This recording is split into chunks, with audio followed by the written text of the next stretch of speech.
Evening. Um, Hello. Today I am downright terrified to talk about the topics. But hey, welcome. Nice to see you. Why? What do you mean why? Also, the chat isn't working. Hello. Oh my god. Just yeah, honestly, if this whole episode is shit, like let's just like pretend it didn't happen. Next week we start over. We're like, "Oh, it's episode 3 again." But hello, hi, welcome. I am everyone's favorite mop boy, Shiro. Good to see you. My friend and partner in crime is absent today because she's at an interview. But after the interview's over, she should be coming back. A spicy subject. Oh yeah, it's definitely. Honestly, I don't know what we were thinking. I had more confidence in this because Miko was gonna be here, and then all of a sudden Miko is not here, and I'm like, oh god. Because I don't know if you know this, but the dynamic is more um, like, uh, Miko will complain about something problematic, and then I'd be like, yes, yeah, I agree. And which I do, but I just don't have that many opinions as Miko does. But I mean, I can give like a general overview about what we are to talk about. So, hey, all right, let's get started. So, yeah, right? Like, I don't know if it's just I'm afraid to have opinions, or maybe I just am more indifferent to it than other people are, but yeah. Twitter issues. Well, I have quite the list written up in my notepad. So, problematic fiction. Honestly, this term problematic fiction isn't really a thing. Problematic is a term, fiction is a term. We put it together, but it's not really referred to that as such. But I guess, when you say something's problematic, we're referring to, especially problematic fiction, I guess, referring to just like uh anime manga fandom spaces and fan art and fan fiction that's created in those spaces. That's kind of where we focus on, right? What the fans create from uh canon material, right? And like what they decide to do with characters. Sometimes, yeah, fiction. Sometimes other people disagree with, and the problematic part of it comes from the fan material being of uh genre. I don't even know if that's the right word.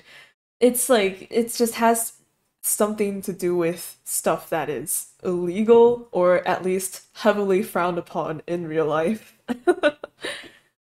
So I wrote down a list and we can kind of go over it, but I think it might be cooler to go over it with Miko around because I feel like Miko would have more to say about said stuff. I'm not quite sure where I what I can say about those topics, but I can give like an overview on some other things. Talk about Nick 13. Nick, I'm sorry. Yes, I forgot. I also have to hold a low-key press conference. So, yesterday I made a horrendous mistake. In my duty as Moth Boy, I overstepped my boundaries of being the Moth Boy, and I thought I could Property Brothers HGTV Animal Crossing my way to victory, but it turns out that sometimes my interior design sense clashes with that of common sense. So I ended up causing our downfall in Plate Up, and it did not work out well. I'm sorry, Nick. I know we were so close, and it took us so long, and I dread having to work through that again. But Um, I'd gladly do it as many times as needed with you guys until you unlock everything in that played up waiting room. And yes, okay, since it's here in the topics, we can talk about non-con in Omegaverse. We can talk about non-con in everything. So, or really, non-con in like BL too is like a huge thing. I see less of it nowadays. I think it's I don't know. From what I see as in like BL that's being scanned and translated by scan groups, right? It's like kind of died down. I don't see as many non-con stuff, but it still was a very big thing. Um I don't know why. I'm not a researcher. I don't know these things, but uh, it was a trend in BL for a long time. So it also is a trend in Omegaverse. And well, no problem. I hope you have a good dinner. Yes. And that's why it's at 6 p.m. PST. It's like a dinner show. Don't you love talking about non-con and dub-con while you're eating your fries and shakes? Yes, but anyway, I think personally, I don't mm, care about non-con or dub-con in stories if the story is good. If it starts out with non-con or dub-con at the start and then it's like, oh, but like I actually fell in love with you, I feel like this is kind of a shit story, but like I don't really care because I don't really think that's super. I don't know because maybe it's because I just have a level of maturity where it's like I can recognize that this is very uh fictional. This is very like fantasy because this would never happen in real life. I'm okay with reading stuff with said topics and being like, yeah, that's just how it is in fiction. You don't even read BL that much. Recent scan groups are weak. I don't know. I think it's like I feel like there's been a trend from like going from like edgy, aggressive boy on boy action to like, ooh, they're starting a family together and it's so cute. But yeah. I got discontinued because someone said it was problematic. Oh my god. Yeah. We can get into the intricacies of that too, but since we're starting out with DubCon, NomCon, um, yeah, that's my stance on it. I think I don't really mind. If it's the thing is about the real problematic thing about non-con, dub-con, and BL, and I guess in other, I guess, romantic kind of stories, is that a lot of times it's portrayed as like a not as big of an traumatic issue that it usually would be in real life. Why did I say usually would like that it would be in real life? Come on, she use your words properly. Yeah. Um, Mostly because sort of said it earlier, but like, after DubCon, non-con actions happen, it's like a sort of like, oh, and after that, I fell in love with him because, that thing that happened made my heart beat so fast, even though it was non-consensual. And then the romance progresses from there. Um, yeah, and that's the part that a lot of people don't like. Um, yeah. I honestly I think I haven't heard I don't know, I haven't heard anyone around me really be into non-con or dub-con. I think most of us just kind of don't mind it. It's just like a thing that happens. It's just a thing that happens in BL in Omegaverse. That's also BL. That pushes the plot along. Blackmail kind of romance too. Yeah, exactly. People often overlook it. Like, oh, I saw you doing this. Dude. Yes. Yeah. Yeah. Yeah, that's true.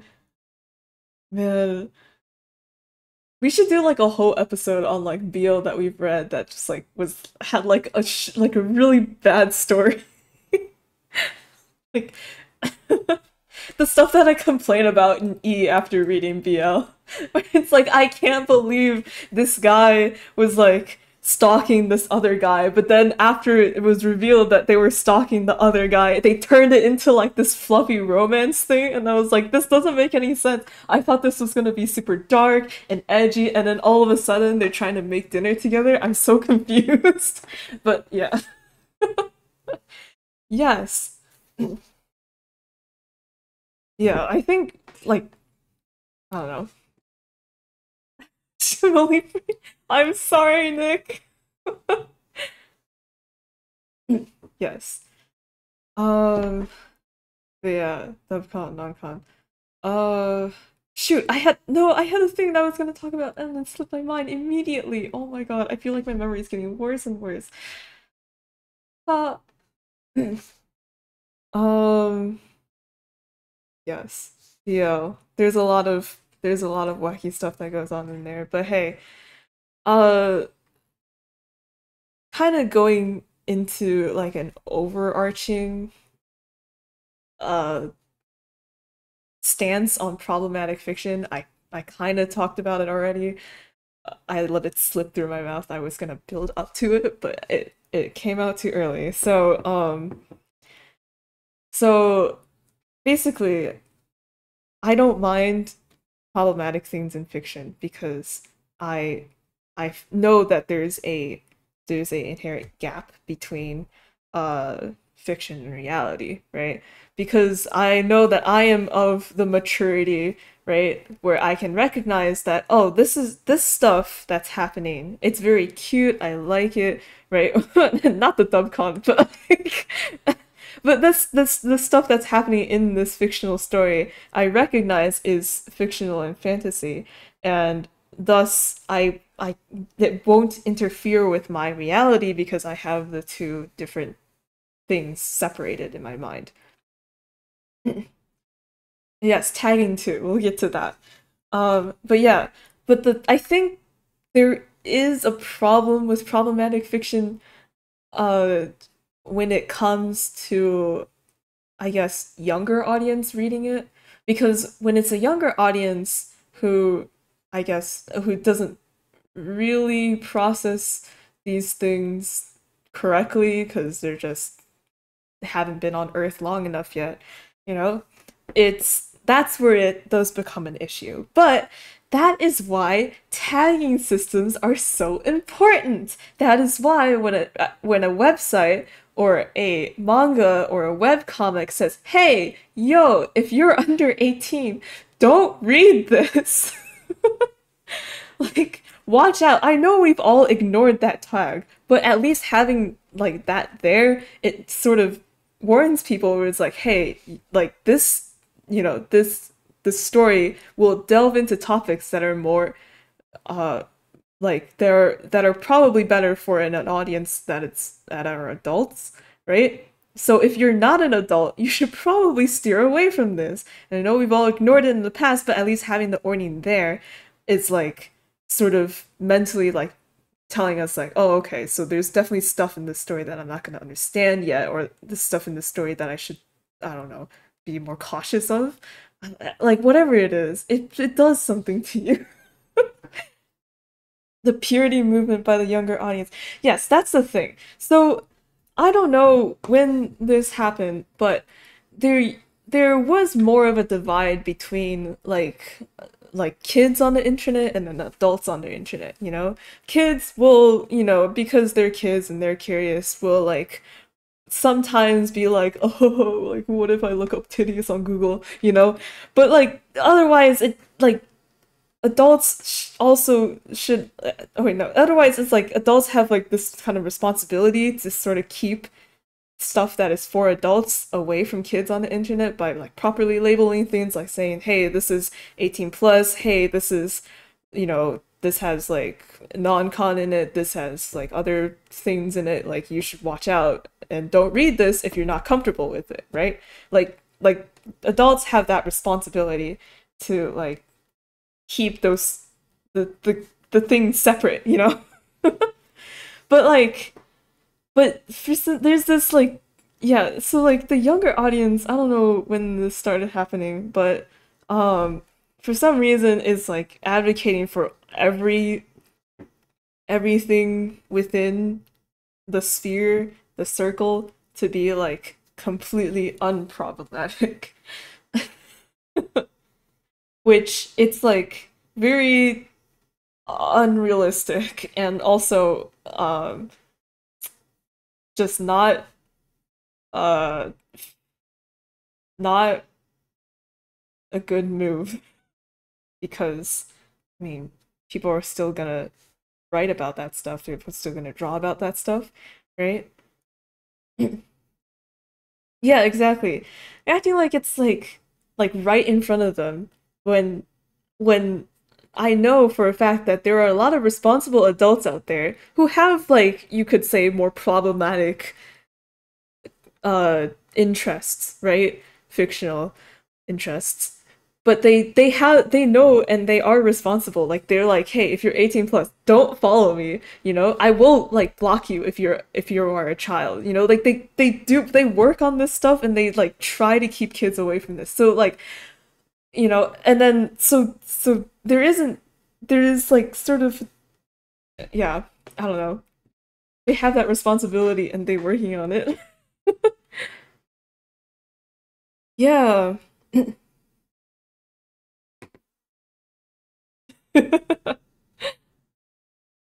It's it's an age-old term on fanfiction.net of don't like, don't read. Hey, if you don't like it, you probably shouldn't read it. So easy, so simple. Ignore and move on. I was watching like a couple YouTube videos just like going over um specifically it was the whole pro shipping versus antis uh situation on Twitter, on TikTok, whatever, right? And I didn't really watch the videos that much because the title made me uh angry. So instead, I just read the comments of the videos, and I think there were like a handful of comments where it's just like, yeah, I don't like pro shippers, but I've learned to just block them and move on. I'm like, you know what? Good for you. That's exactly what you should be doing. That's what pro shippers want you to do.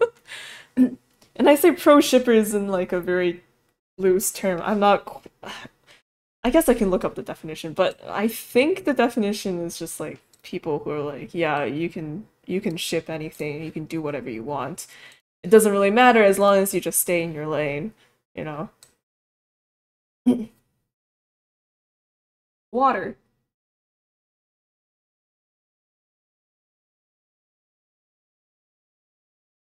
Can I drink water without spilling it all over myself? Okay. Let's find the Urban Dictionary definition because I'm sure that that won't be biased. Okay, pro shipper, a person who does not care for ships and content that is what some might find controversial, such as pedophilia or rape. Okay. VStream, I don't know what your content guidelines are, but I swear I am being completely normal about everything. So please uh do not strike me down. Okay. Um A pro shipper may read or see this content, but they do not believe that there is anything wrong being done as it is fictional. Other people known as antis do not believe in this as it could be problematic and offensive to others who may have experienced these things in real life. Yes, okay. Academic discussion. Yes. Okay.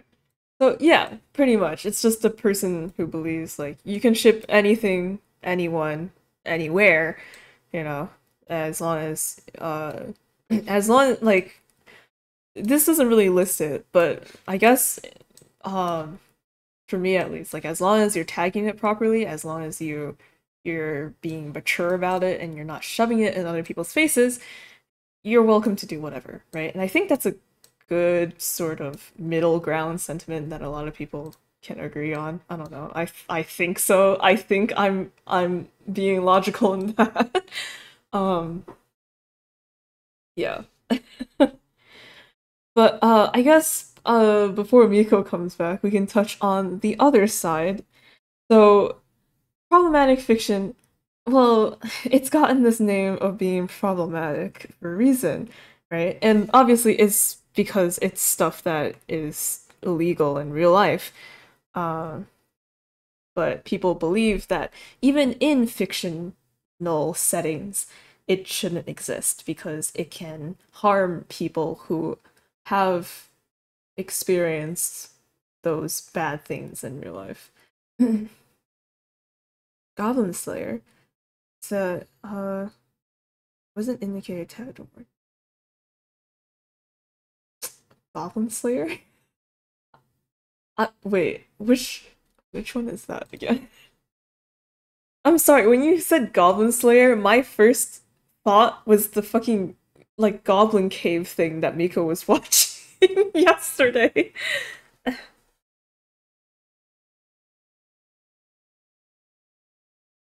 Okay, dark fantasy. Goblin Nick.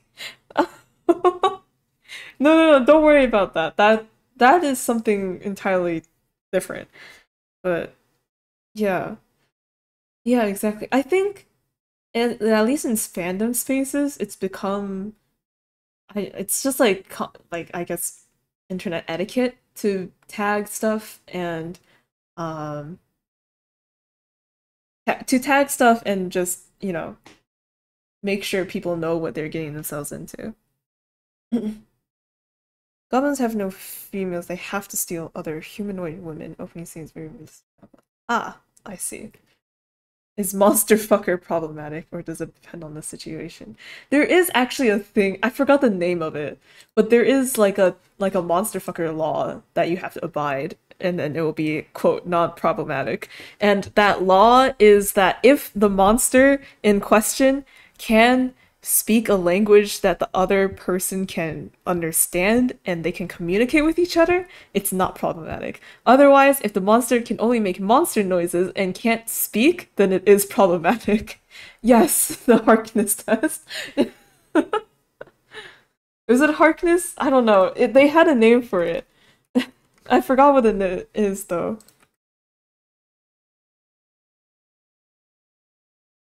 Okay, yes, that's right.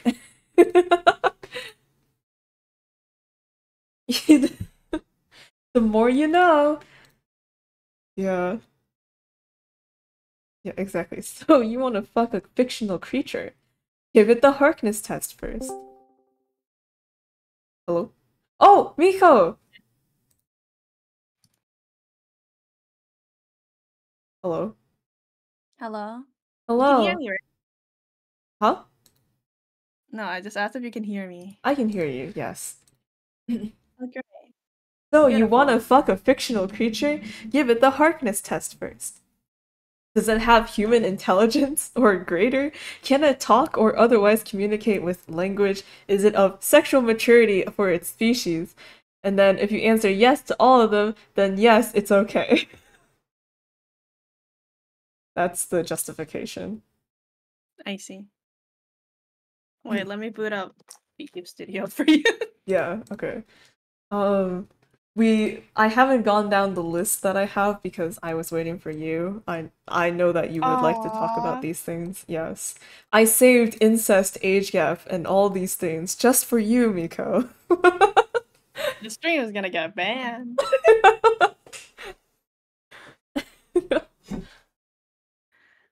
Man, I wanna. There's so much I wanna unpack. I know, I don't know why we put this all into one stream. Like we should really break this down into topics. But We really should have. I guess we can do that But another we're time. us! But what? We're us! We're us, yes. So, we're dumb as shit. That's right. It's branding.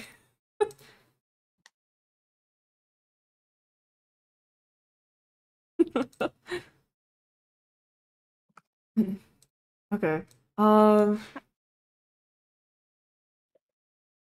Okay, so we kind of touched on pro shipping versus antis and also minors in social media spaces. And also fiction affecting reality. Yeah. It kind of just came all together. It just happened all the same. Miko, are you familiar Yeah. with the Harkness test? No. It's the thing that I read out loud, which is basically like what makes it not problematic for monster fucking to happen. Wait, what makes monster fucking not problematic? Monster fucking problematic. I don't see that as problematic. Well, no, the Harkness test is basically like if the monster can consent properly and is of age, then it's not Oh. problematic. Yeah.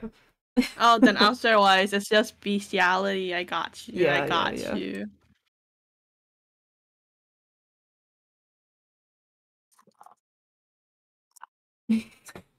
Okay, give me a sec.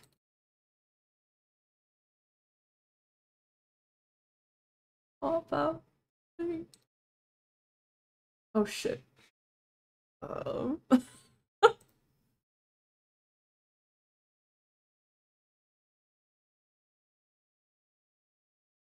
think this is it. This is fine. Let me check. Can you not move around? I'm trying to make sure it's okay. Okay. Okay.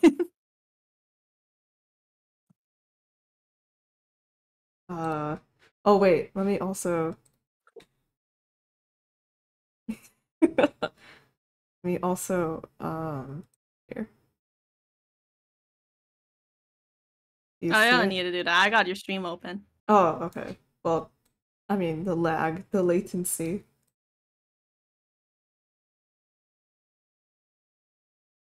Let Good? me get rid of my we good. Let me get rid of this stuff real quick from my earlier endeavors and get rid of my keyboard so I can put my iPad up front and center. So tracking is good. Wow. You said the word that you weren't supposed to say. How dare you break the immersion? We all know it's tracking here. We already said VTube Studio. We fucked up then. Why am I not in my chair? Yeah, why aren't you? Adjust yourself. Me? Yes. Why is it so slow? Okay, fine, I'll match you.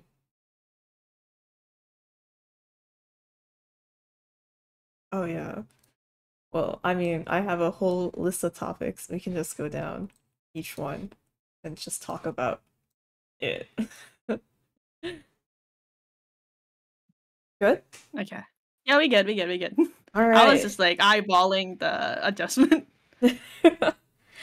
So, I kind of went over a basic overview of kind of, I think both of our stances are very similar, where it's like, stuff that's problematic in fiction, uh, isn't really, um,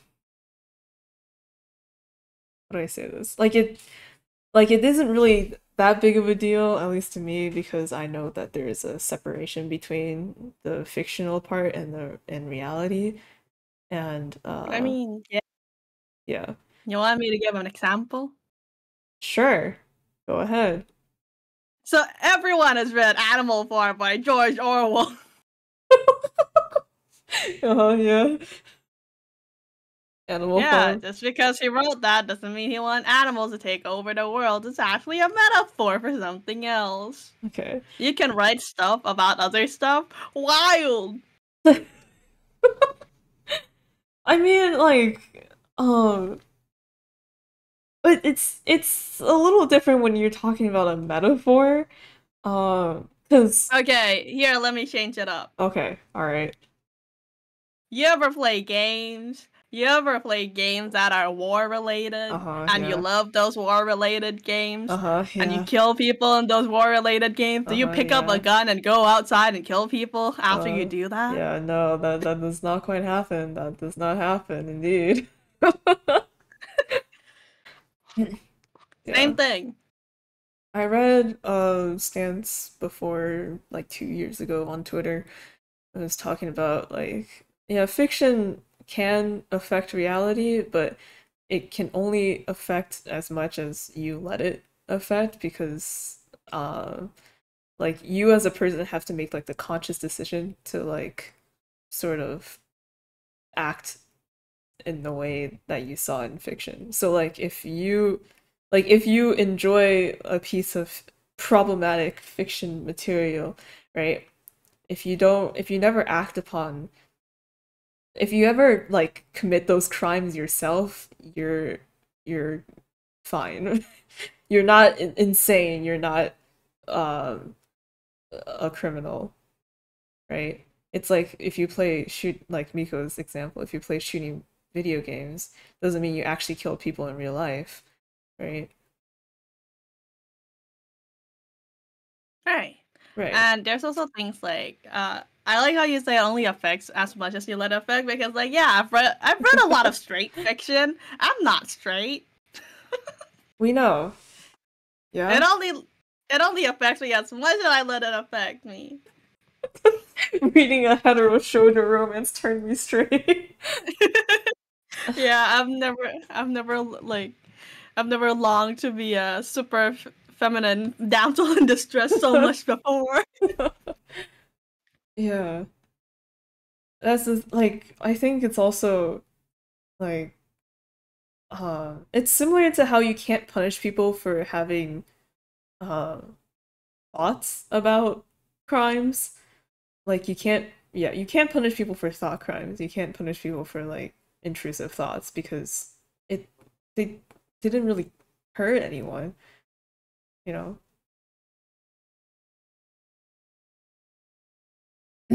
There's a line. There's a line that's drawn. You wanna know? Wait, Well, actually, I'll leave this for the later parts of the stream. okay. It's a little tangent. I shouldn't tangent so quick. Okay, let's not tangent. Let's do we want to topic do you fuck. Do we want to go topic by topic?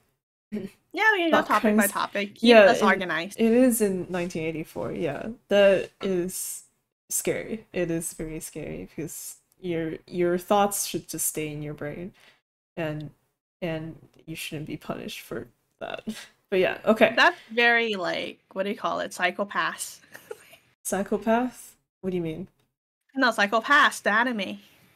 Oh. Oh. Yes, indeed. Okay. So the first topic that I wrote down was incest. Know any good examples of um incest that shouldn't be hated as much as it should at it as it is?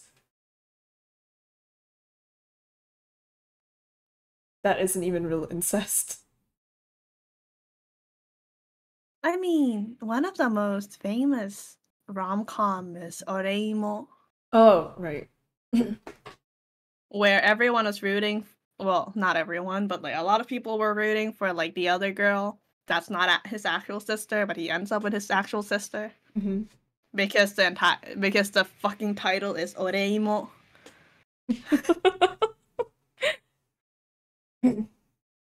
Like who would have thunk in a story titled Oreimo, the guy would end up with his own sister Imoto. Who would have Yeah. thunk? Who would have thunk? I don't have enough. I don't read enough stuff that has incest in it to give like a good examples. I feel like you read incest more than I do. Me Yeah, incest? Nah. yeah, 100%. They're adopted. They're well, not even adopted brothers. They're just They're not They're even just people that live under the same roof. they're just homies. Anyway, oh yeah, the Lannisters. I think there's quite a lot of people that don't like the idea of the Lannisters. So, I don't know if hate is the word for it, but they are very uncomfy about the idea of the Lannisters being a thing. But like incest, if we don't look at real life, right? Mhm. A very big incest ship would be like Genshin's K-Look or Look K, whatever you prefer. Probably nothing, but but yeah, like a lot of people will make the case that like, oh yeah, they're not even adopted brothers. Kaya just lives under the same roof as Diluc because you know they have the same guardian, whatever the fuck. It's a Chinese thing, like where you take in the child of another family, but you don't adopt them. Yeah. So they grow up as childhood friends, and you can make the case that like childhood friends like are like people that grew up next door. They're very close to you. Like sometimes they eat at your place, you know. But there's always the separation that they're not family. Like that could be the same separation for Kai and Diluc. They don't actually feel like family, even though they're in close proximity. That's what some people say. But there are also people that are like, so what if it's incest? You know, like Yeah. adopted brothers or like Adopted brothers people are that real yeah, brothers. or like stuff like that. Real brothers, adopted brothers. So what if it's incest? Because like at the end of the day, it is fiction, and we're not supporting that real siblings get into these kinds of relationships. It's just that in this specific situation in fiction, we like it.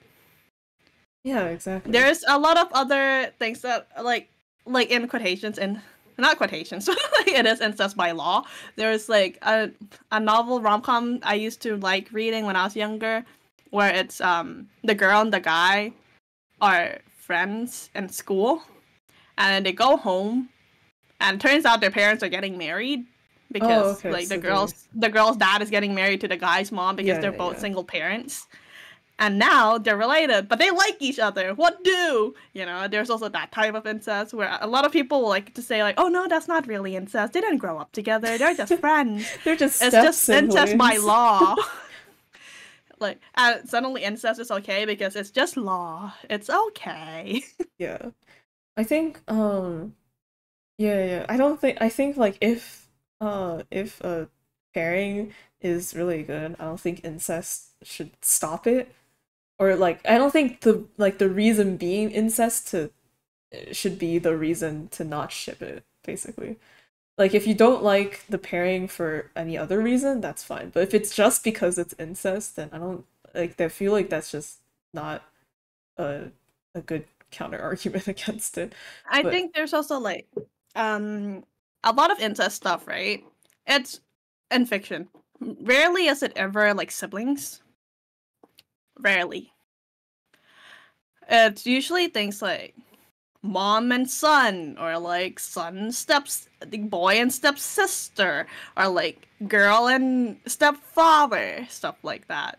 So well, like a lot of people don't enjoy the idea of like closely related siblings in the first place. So when you go look at Insta stories, you are not gonna. It's gonna be kind of hard to find out unless it's twins. For some reason, there's a lot of like twincest. So that's a category of its own. But I uh-huh. think it comes from the idea that like they like twins to do everything together, right? So what happens when they start exploring things that are rated 18? Would they start exploring it together? And if they do, how would it be? Stuff like that, or like us against the world kind of situation where it's only me and you, my twin. Oh my god. Leave it to I Miko. see that a lot with like the Oran High School House Club, Hikaru and Kaoru. Yeah. Yeah, but Or like Rin and Len, you'd see that a lot yeah. too. But Hikaru and Kaoru's whole arc was like they were like becoming different, right? Didn't Yeah, like one of Hikaru and them dye Kaoru's their whole thing hair is for them to afterwards? become different. Yeah, but at least in the main story, they It's are because like all that when they each were other has. younger, the only thing they can be was the same, but like Yeah. they were like, oh yeah, we do have our own individualities. But even in Oran, right, they were selling it to their customers that like, oh Yeah. look at this forbidden bromance. And the So customers there's ate always it up. yeah, the customers ate it. They love that And shit. when it Okay. comes to things like incest, there's always this like when something is taboo or something is forbidden, it always seems more like alluring. So that's why a lot of people are like very into it, but they don't. That's why twincest is like such a big thing. Well, not super big, but like such a thing.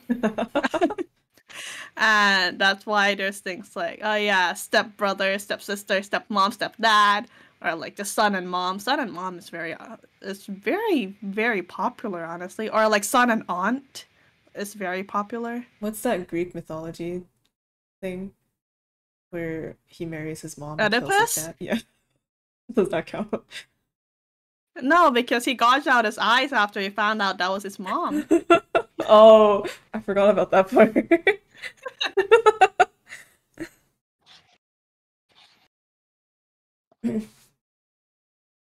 I really hated Oran because like I wanted whatever her name was, Haruhi? What's her name? Haruhi? I Her don't name know. was Haruhi. Yeah, I want Haruhi to end it up with like Hikaru or Kaoru, but she ended up with Tamaki, which is like I understand, but also like I don't like it. Uh, when I watched Oran, I really liked Tamaki and Kyoya more than Tamaki and Haruhi. Understandably, but yeah.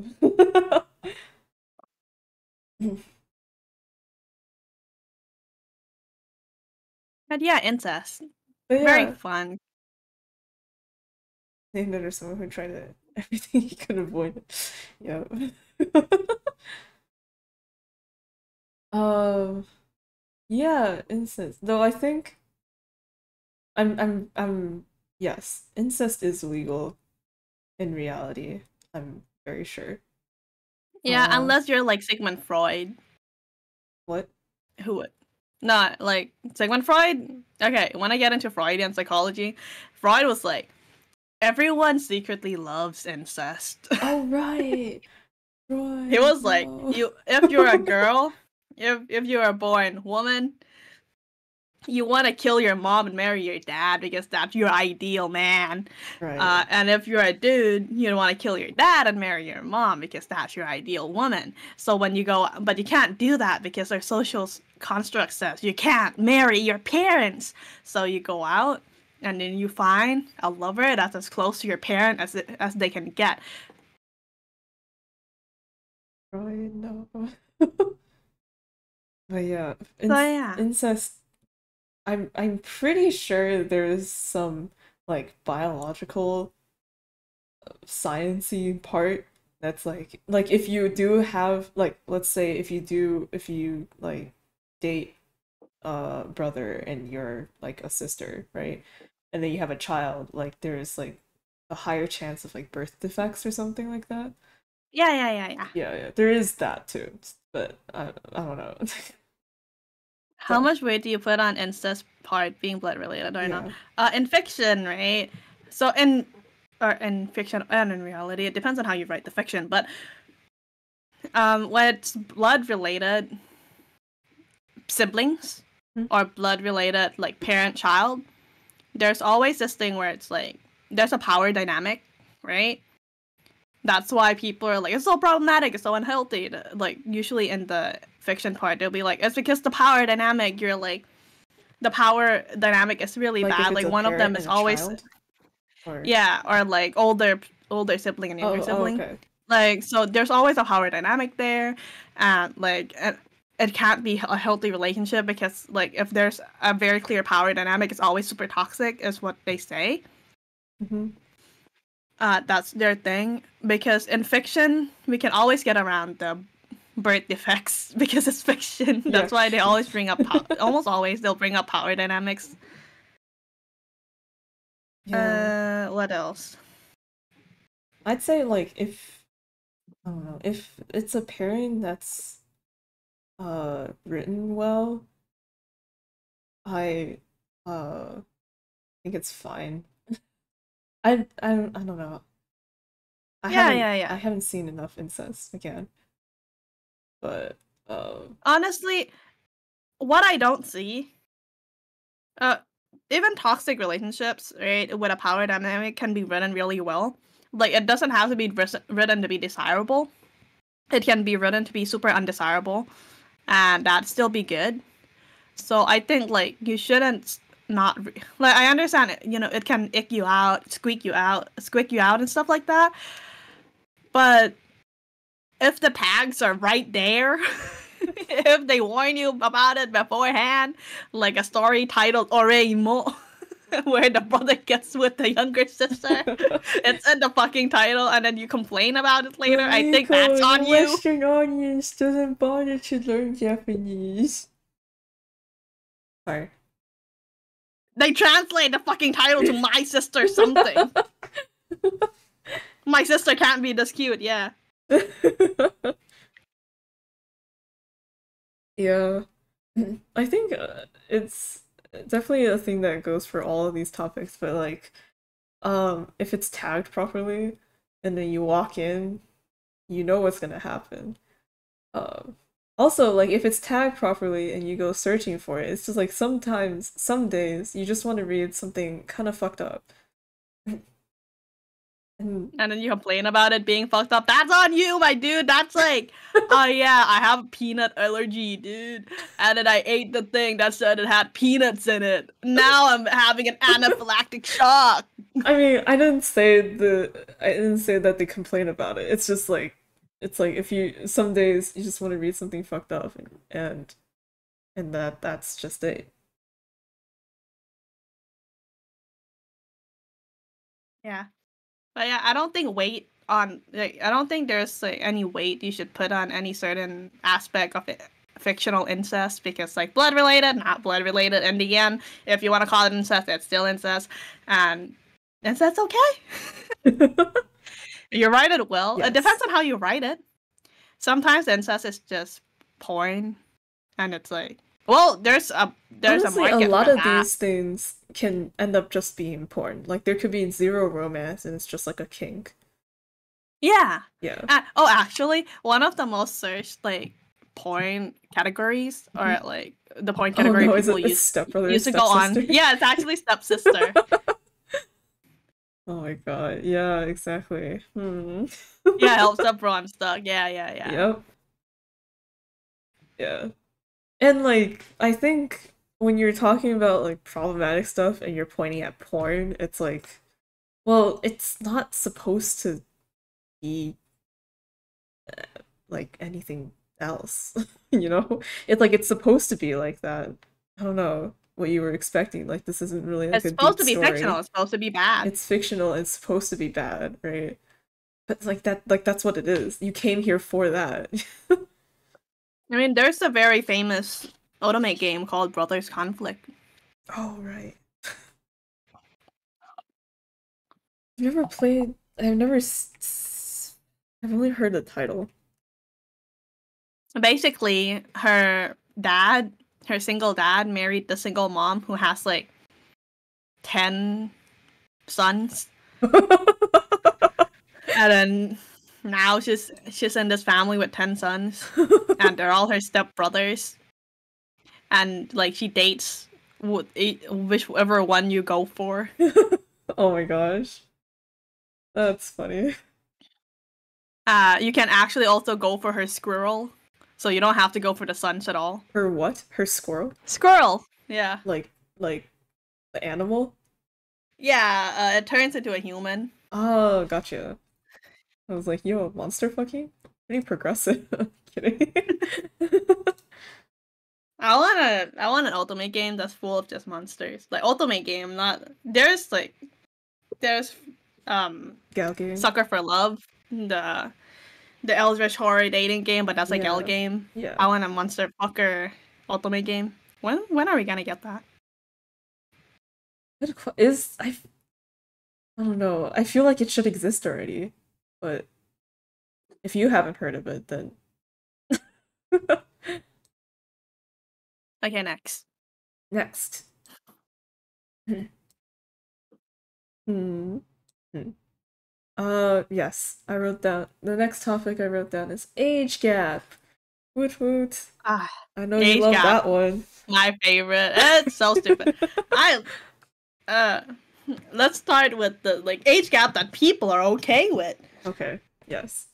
So usually, if it comes to a supernatural being, the age gap that people are okay with is like 16 and 6,000. Wait. Whoa. That's a minor. No. 16 and forever 16, who's actually Oh. like 600 years old. Okay. Like a 600-year-old vampire. People are usually okay with that. I don't get why. Oh my God. But if it's like 16 and a 16-year-old who's only been 16 for like 10 years, so they're actually 26, people are really weirded out by it because they're like, oh my God, you're actually just 26? So you want like a fermented, dehydrated grandpa age person and not someone who's closer to your age? I don't get it. So age gap can get really weird with stuff like that too. But in general, Right. it's age gap of bigger than 4 years. People will say no, it's bad. Because they say if it was in real life, a age gap of about 4 years is really big because that's someone in high school and someone in middle school, and you would never date a middle schooler. Yeah, but like 4 years, right? If it was someone who's 30 and 34, nobody would bat an eye. Yeah, right. But they were like, if it's like 20 and 16, and they would be like, what the fuck, dude? Yeah, but that goes into the other topic that I wrote down, which is minors and adults or minors and minors, where there's this thing where it's like if they're under 18, you know, and they're paired with a person who is over 18, then it's not good. It is Yeah. still sort of kind of age gap, but there are people who would still argue like if it's 17 and 18, that's also not okay, which I think is kind of dumb, but okay. Yeah. Some people say the age gap can only be like 2 years max. Yeah, I don't know. Like, there's a lot of rules. I don't know about that, fam. I say if your frontal lobe is developed, you can date whoever has a developed frontal lobe too, even if they're like 60 and you're just 25. Yes, good idea. Well, I mean, yes, in reality speaking. Ah, in fiction too. In Why fiction not? too. But if we want a like super famous fictional age gap couple, it's Sailor Moon and Tuxedo Mask. Because Oh, Sailor really? Moon is like 16 and Tuxedo Mask is somewhere in university. Oh, I never knew. Wild. They actually aged down Tuxedo Mask. I think he was supposed to be a working adult. Crazy. Yeah, like, there's a BL manga that I really like called Coin Laundry, or it's not called Coin Laundry. Is it called Coin Laundry? I just call it Coin Laundry. It has a longer Yeah, I know title. that one. I know that Yeah, one. I've been trying to get you to read it. Have you read it? Yeah, I have not read it. Yeah, but oh man, it's so good, even though it's age gap. It's age gap and also the A one working adult and a high schooler. in high school, yeah. I think the adult is like almost 30. High schooler is like I think it's like their second year or something. I don't know. So they're like 16. 16-ish, yeah. Oh wait, no. Second year in Japan, that's 17. Oh, yeah, 17-ish, yeah. And yeah, and working adult. But it's really good. I don't know. I think like um because the adult is so like I can't date you, you're a minor. Uh well the younger guy is I guess very insistent on him being like that shouldn't really matter. It's just cool to read. Also, I like their dynamic a lot, so and the art is really pretty. So crying, Yeah. sobbing. You should read Coin Laundry. Oh wow, I can't open my mouth all the way. I don't know, is your jaw having issues again? Nah, not my jaw. I meant my mouth. Oh.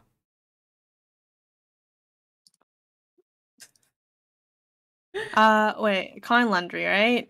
Mm-hmm. It's very like what to call it.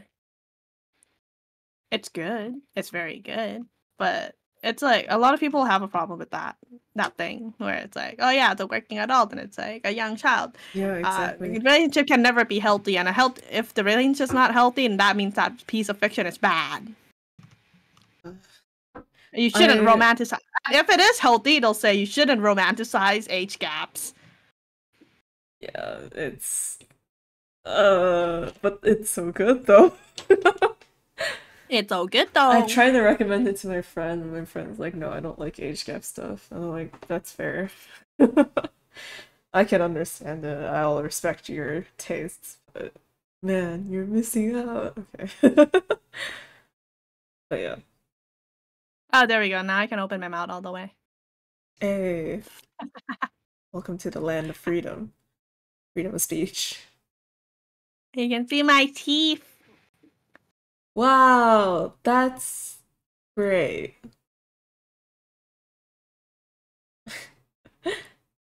my fangies. Man's glomping. What? Glomping. I haven't What's heard. clumping? You know what glomping is? It's No. like a really old internet Oh, hug yaoi thing. term. Yeah. Okay. Uh oh, hello? Meteor shower? Hello? Hello? Are you sure you want to be here? I don't think this is the stream to meteor shower into. Yeah, hello Raiders. I think this is it's not quite the correct. I don't know if you guys want to come here. Can't be any worse. Well, I mean, we're talking about this in a very um unfiltered manner. So I did tag it as mature. Maybe I should have tagged it properly, but I wasn't quite sure what topics we were gonna get into yet. So hey, I welcome. mean, If you have an issue with incest, age gap, minor slash adult or minor slash minor, dubcon or non-con, minor coding, age gap, height gap, queer coding, queer baiting, pro shipping it versus antis, and all that jazz, you should probably steer you should probably be cautious of this stream. why is my mouth auto breathing on? I was wondering why it was opening by itself. Height gap. Uh yeah, so Miko's the one that mentioned this, but like we can delve into this since we were talking about minors and adults anyway. So Yeah. so height gap and age gap, right? So height gap is another thing that people have some issues with because, you know, they're like, oh, even though they're both of age, like one of the people has like the body of a child, and that means they're minor coded, bro. You can't ship them. It's the most stupid thing I've It's ever the heard. dumbest thing ever. Like, if you want to make the case that fiction affects reality so much to the point where you can't like ship characters together or read fiction that's really deemed in quotation problematic, then you need to. Then that means you forgot about the existence of short adults. Yeah, crazy. Bro, everyone under Wow. 5'6" is a minor. No, there are like anyone under 5'4" is a minor. Oh, I'm okay. like, I barely make the cut. Oh my god. It's so it's it's so stupid. I don't even know how to I think this came about because of the speak Nick. of which was Nick has been told to stay in the corner. Nick has been cornered. Yeah. Nick has been locked Punishment away. for being minor coded. Yeah. We can't associate with Nick anymore, or else this would be too problematic because Nick is minor coded. Exactly.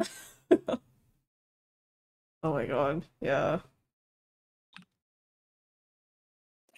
I man, I can't understand properly. I Yeah. think it came about because of those like 300-year-old lolis. That's why they made minor coding such a big thing. Okay.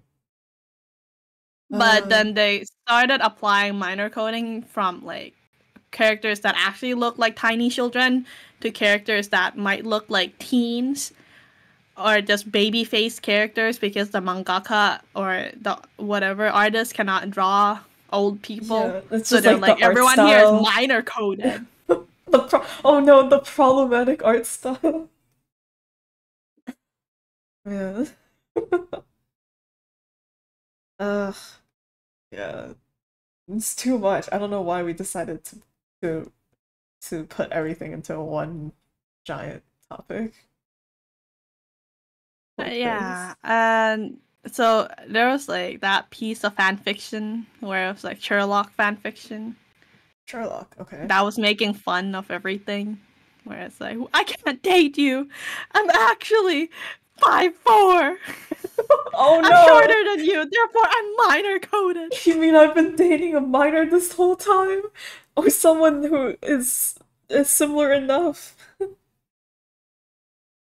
Police knocks down the door. Yeah. We heard you've been harboring someone who's under 5'4". We need you to come out with your hands above your head. Bang, bang, bang.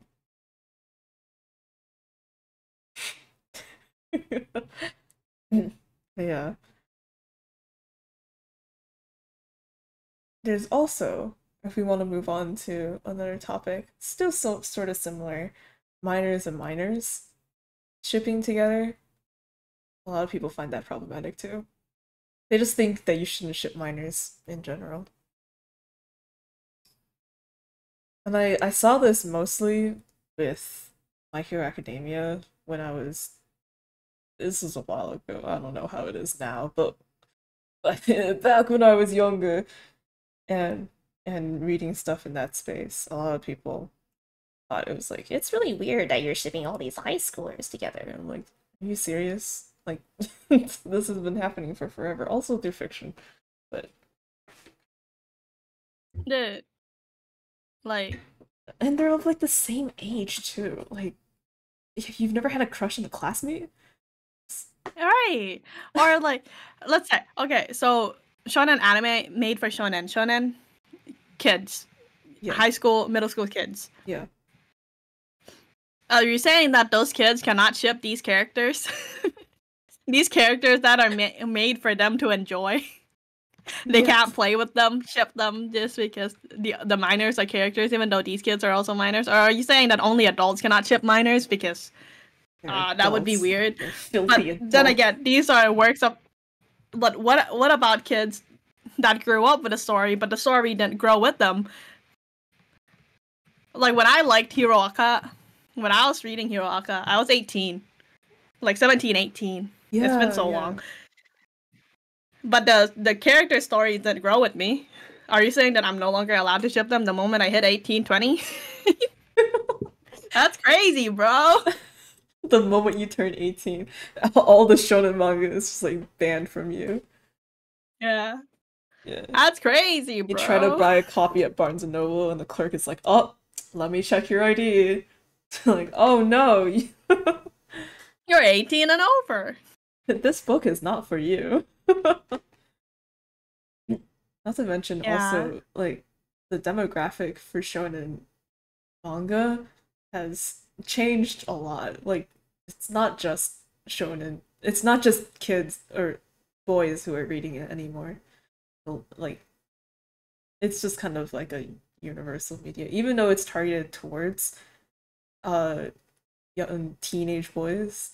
Uh, Everyone picks it up anyway. I feel like there's a line crossed when people start drawing writing the 18 plus content with minors. That. Ah. Okay, so here's the thing. We've all been children. Okay.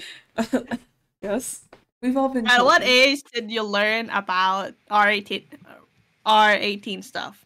at a very young age, before 18, definitely. I can Mhm. say this for sure that most people learned about R18 stuff before 18. And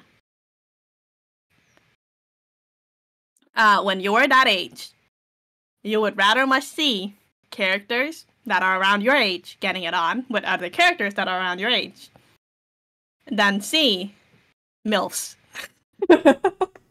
I mean, Right. well, I mean, isn't there like a stereotype of teenage boys liking older women?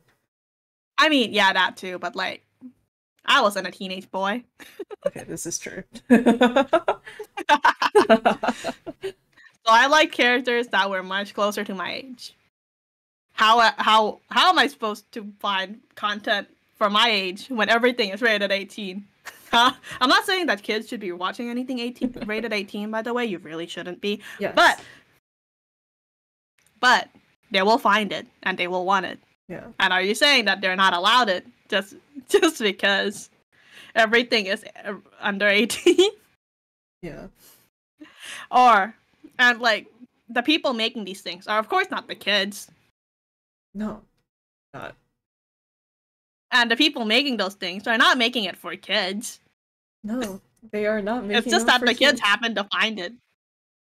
Exactly. But I'm saying like it's not wrong to do that because like you never intended it for children to find, so like it's Or always adults and there's always that barrier of fiction and reality that, to you in your head, you grew up with these characters, they're the same age to you, even though in their reality for the characters they're a different yeah. age. Or you're also a child who's also the same age as those characters, looking for content of those characters because you want to, I don't know, beat it to the character. I think that's also okay. Because children have needs too. Oh my god, we're so over. Okay. I think the original No, but anyways, question. back to the original question before I derailed so hard I forgot what I was talking about. Yeah.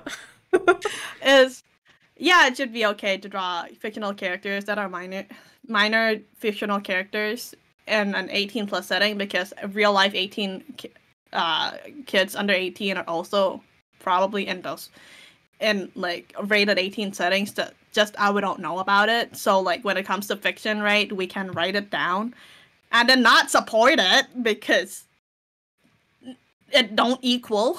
But Yeah. I mean, I think like oh actually oh yeah. Everything you said. I don't know what else to add on. or like imagine if you're writing a novel of your own lived experience but with a fictional character name. Like you change a few details, right? So but you're writing your own lived experiences. What if you've lived through a few R18 situations as a child and you want to write that down? So that you flesh out your character a little more. Is that wrong? It's your own lived experiences. Yeah. Or yeah. I guess um like people may find it uncomfortable when it's an adult who's writing 18 plus stuff about character who's a minor while the person is an adult.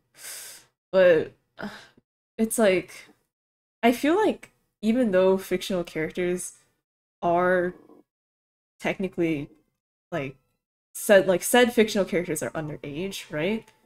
They're still written by adults, so I don't know. I feel How like underage can they possibly be? I'm joking. I don't know. I feel like there's just like it's like it's not like an actual child because even though they're depicted as such, it's like the actions they do, the stuff they say, everything about them is depicted from the perspective of an adult, right? So it's like there's like a disconnect. Like it's not a real minor child. You know, it's like a It's not fictional real character. CP. We're not gonna talk about that, okay? But yeah, It's yeah, basically it's adults who are writing about children in stories, and then adults making content of the teens in those stories, and it's like I don't know, it's just adults and adults doing stuff in the end. Yeah. And I don't think adults should be like when it comes to any R18 stuff or any like any type of R18, whether it be like stuff that are just topics that are too gruesome for children or topics that are too sexual for children. I don't think any adult should be faulted for a child finding their work because children will find anything on the internet. Yeah, exactly. But it is the adult's responsibility to properly just try to tag it and hide it. Yeah, everyone Yeah. should properly tag their stuff so that there are also other adults that don't want to see these things, Yeah, right? exactly. Yeah. So when it comes to problematic fiction or any fiction really, because there are like I don't want to see straight people. That's not problematic. That's just I don't want to see straight people. You should probably tag in your thing that is a straight ship Yeah. instead of like, oh yeah, everyone here is happy. It's a nice lighthearted fluff fic. And it has these characters. I'm not gonna tell who gets with who. And then I go read and it's straight and I want it gay. I'm gonna throw up. Exactly. Yeah. Like tagging is so important, and that's why like every media should use it. uh that's why it's also why content warnings are important too. Yeah. I feel like the more fic authors become actual like published authors, the more we'll see tagging in books because I've seen a book with tagging once. Yeah. But I'm saying that it should be pretty much everywhere. Like on streaming websites with movies and TV Oh, shows that would be too. so good. Like on the like I know they do some tags, like they do like, oh, it's drama, it's comedy, it's romance, and that's all But fine and those all, but tags like are you gotta so be more abstract. specific. Yeah, it's like everything is drama, comedy, romance, action nowadays. It's like it's everything rolled together. You need to be more specific about what is happening. I don't care if it's like something like it doesn't have to be spoilery, basically. Like, oh Tag no, Shrek, it's a and you're spoilment, like, they get together. actually, Like if we've someone been tagged here. their dude, if someone tagged their series as like Shrek, and I would be like, "Where's Shrek?" I'd watch it just for the tag. Shrek? Yeah, imagine What? What are you talking about? like a Shrek Easter, like you tag your Easter eggs as well, and it's like hashtag Shrek. I'd watch it just to find Shrek. Oh my god. Like sit through 30 episodes just for one glance of Shrek. I'd do that. Okay. Well, anyway, Because like tags can get really stupid, right? Like on AO3, where yeah. they're like, what's it? What's a stupid tag? What's an impossible AO3 tag? I wrote this instead of sleeping. LOL. Fun. Oh, here is it. Here it is. Here it is. Uh-oh. Uh, slap you in the face, but then they give you a little kiss on the cheek. Crack. Unrequited love. Obviously not about my boys. Obviously not. But my boys are not the smartest.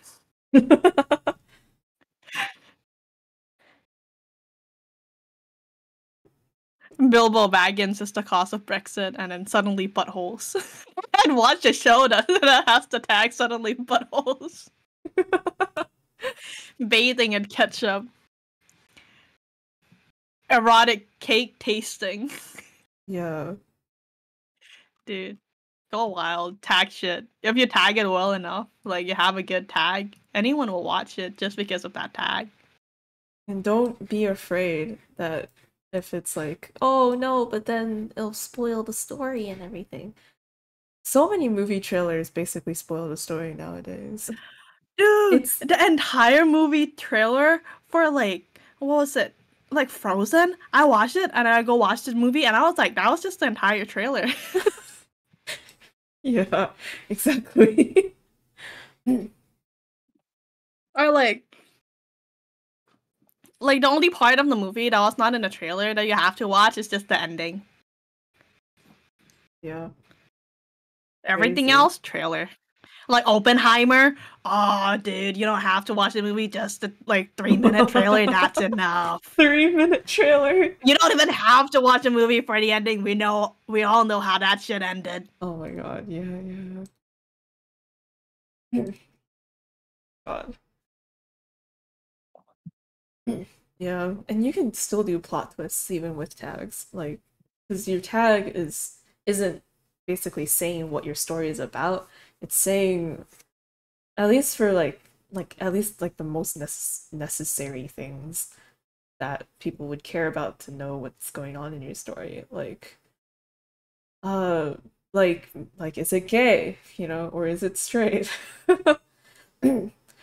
Are there any in like problematic stuff that happens in it?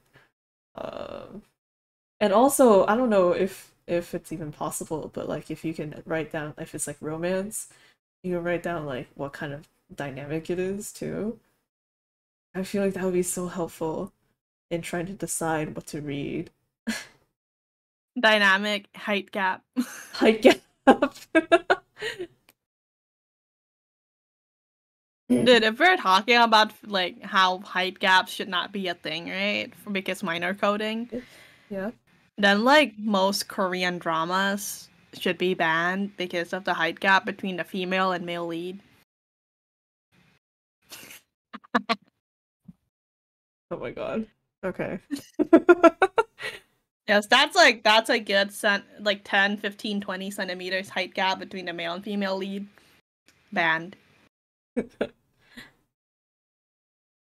Remember the last Star Wars movie was spoiled to hell and became less cool by the time I actually saw the movie. Yeah. Well, Yeah. spoilers. I don't know. Um, I think like yeah. This is why I haven't watched the trailer for Wonka yet, because I want to watch Wonka. Because I know if I Oh, watch the trailer, there's not gonna be anything left to yeah. watch. I avoid trailers now too. Like I don't watch any Disney movie trailers either. I avoid all the promotions because I'm just Oh, except for Wish. I scared. watched the trailer for Wish, and I'm like, never I watching that think we movie. all watched the trailer for Wish. I watched someone explain the movie for Wish because I'm like, I don't really want to watch Wish. Yeah. Though with spoilers, at least like you can be told like, oh, so and so character dies, for example. But then like when it actually happens, it still hits you pretty hard because it's like there's more context and and I don't know, like the moment of it happening is more intense than someone just spoiling it like on a text page or something. Even though you know it's coming up, it still hits hard. But Dude. Oh, like tags. So like the spoilers from movies, right? They're mhm, like you see it, and that's why it like once it actually happens, it doesn't hit hard. But like with just words, there's not a lot of description to it.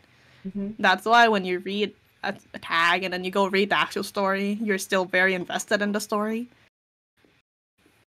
Oh yeah, and if the death is gonna stick, yeah, if they stay dead or not. Anyways, back to problematic Yeah, we fiction. derailed. Oops. I only We have do that a lot here. I hope you like it. yeah. That's why our Also, my chair podcast is so has creaky. no format at all. Your chair creaky? Yeah, my chair is very creaky. It keeps picking up on the mic. I don't hear it that much.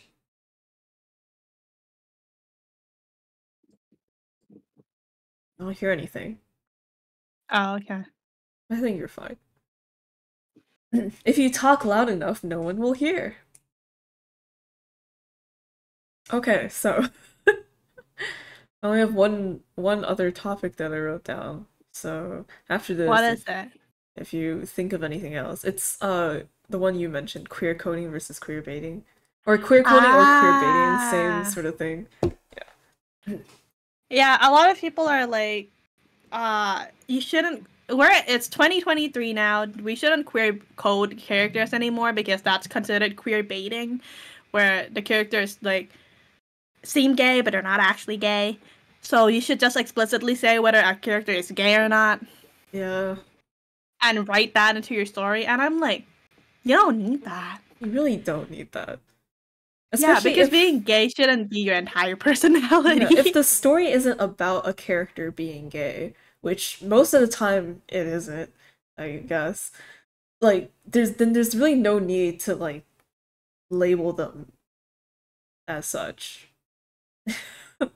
Because it doesn't really matter in like the context of the story, you know, and labeling them as such might just like damage them more because they're just like, oh, that's just a gay character. I there's also like I think people want a character or so to be like special, you know? But being gay or being LGBTQ, being queer doesn't make you special because it's not a special personality trait. It's just you. It's just an individual. Because at the end of you're all individuals and it's just all a person, right? It's just another flavor So of human. yeah, it's just another flavor of human. It is still human. So like what if it doesn't serve the story? I don't think it fucking matters unless it's like a subplot where the character goes uh like fucking I don't know Will Solace and Nico whatever his last name was. D'Angelo.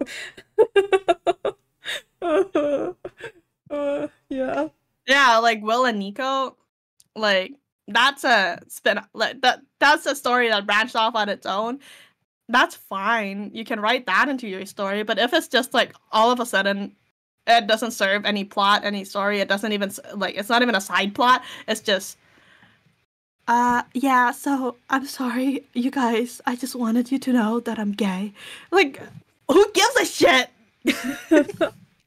Are you suddenly not you because you're gay? It doesn't matter. I think we can drop hints.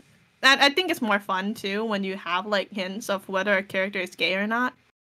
Because sometimes it's like, maybe they're not gay. Maybe they're actually bi. Maybe they're something else. They're pansexual. Yeah, Whatever. exactly. Like and like because they're a character, it doesn't matter that much in the end what their sexuality is, because Yeah. it's like people can headcanon that as whatever they want. Yeah. And that's the fun of, like, that's part of the fun of fiction is headcanoning. Yeah. I think you take the fun out of fiction when you make sure that everything is super explicit.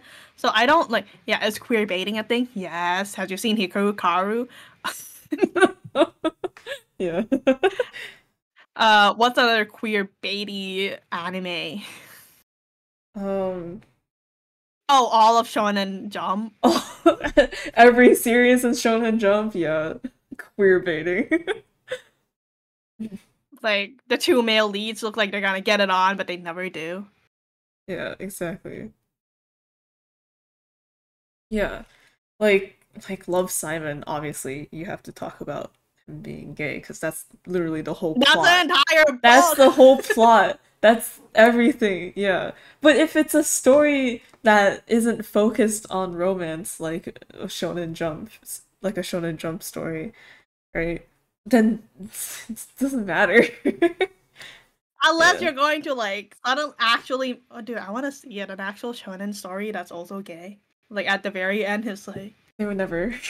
I realized that I don't just feel friendship with you. I mean, like there are gay With you, it characters goes beyond in friendship. shonen. There are gay characters in shonen. It's just never the main character. Yeah, I want to see the main character being gay. I want it, and It'd I be want it kind to of be crazy. revealed almost at the very end. At the very, it'll be like a reverse harem, or not a reverse harem. Fuck, I'm just a harem, and at the very end, there's like, oh shit, I don't like women. Korra, okay, so Korra is a very special thing because like I love the way that they did it because when Korra and what was her name? Asami? Awesome. Whatever. I never watched Whatever Korra. her name was. When those two like held hands at the very end to like signify that they got together, I thought that was really cool that like because they were not plot relevant. Like their relationship wasn't plot relevant. So I thought that was really neat that they did that like near the end. Yeah. And then they had to clarify it in a post later that they were both bisexual and not just like found out that they were lesbian. And I thought that was also really neat because like bi representation cool, but they could have just gone without it too. I think not being having it explicitly said and having people think they're lesbians is also okay, but Yeah. that's just my own personal preference. And I mean, like, you can always ignore canon. Just pretend it never happened. Um, have you watched Voltron? Voltron, yeah, I thought Lance was gay. Wait, have you watched all of Voltron or how much of? No, I only watched up until second season and then I dropped off. Okay, same. But I remember people were so mad too. Or I forgot if people were mad or people were celebrating. I don't remember. I think it was mostly mad. But basically at like the very end, the last season of Voltron, it was revealed that like Shiro, that one guy, had like a boyfriend who was waiting back at home or something. Oh, right, I remember Yeah, that! and it was just so out of nowhere. Like there was nothing leading up to that at all. It's what is this? Is this just like to fire extinguish the fires that people were like kicking and screaming that there was no queer stuff in Voltron? I don't know. Dude, But it Lance and was Keith filled up the queer quota. We don't need more. yeah.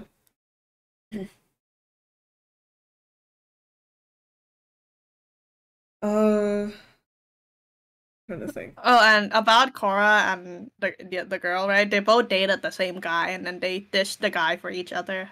Very girl boss of them.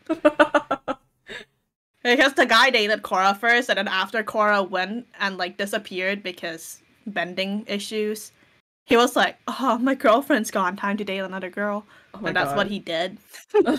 He was a terrible person. I see. Though I think Korra, the Legend of Korra, could have done better without a um romantic subplot, but that's just me. Yeah. Yeah.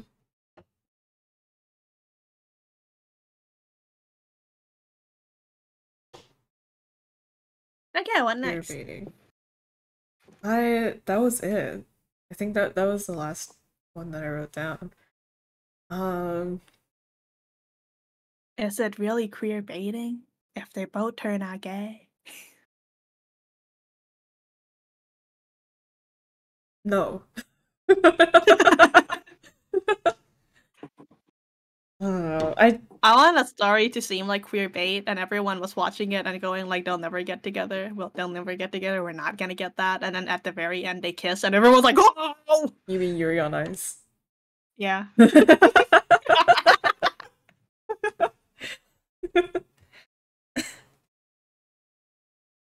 Man, everyone's I remember I was so crazy about Yuri on Ice.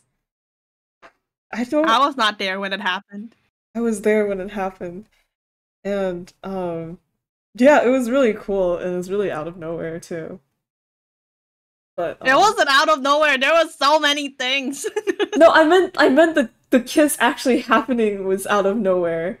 But like I don't know. I don't know if it was because of censorship or whatever else, but they like played it off as like Victor wanting to surprise Yuri and be like, I just had to do something that would be like more surprising to you because you surprised me so much with your ice skating, right?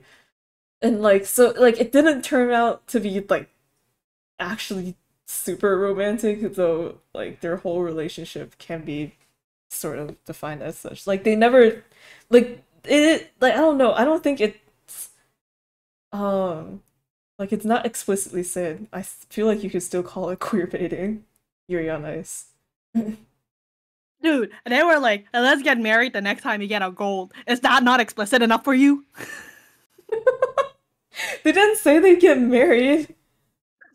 They just gave each other like promise rings or something. Like they never said the words marriage. But like everything that was happening, like if you just dubbed it over with something else, you'd be like, this is just romance, you know? But it's, man. No. Nah. What? Nah, nah. I don't, I don't know. Also, I mean, I liked Vic. I liked Victory. I like their ship name too. I'm realizing now. Yeah, Victory. But I was more of a Odabek and Yuri supporter. I didn't even watch it. Odabek and not Yuri, but the other Yuri. There are two Yeah, Yuris. I know. Yes. Yuri, the name of the dudes, not Yuri, the lily.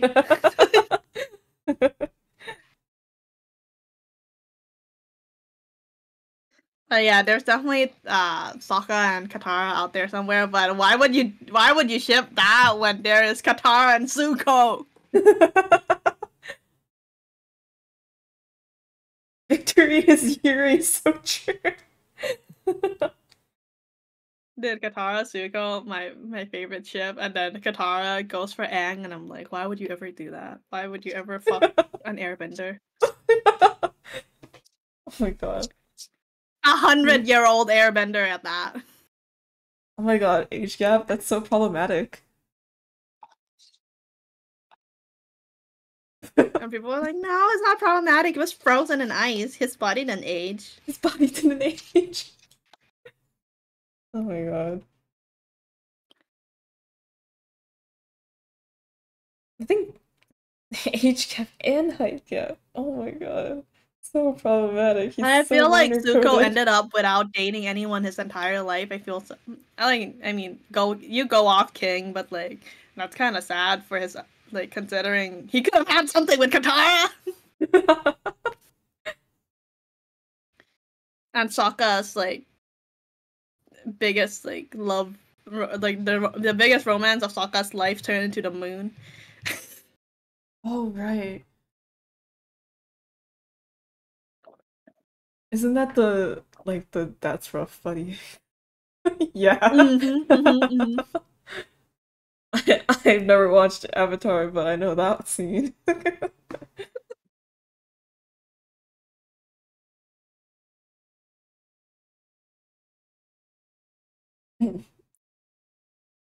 Sokka's got more game than fucking Avatar himself. Sokka. Good for him. I remember, wasn't he kind of just like the butt of jokes for a while? Yeah. He's Yeah. always in the butt of jokes for forever. Oh, yeah. I'm glad Sokka has some riz.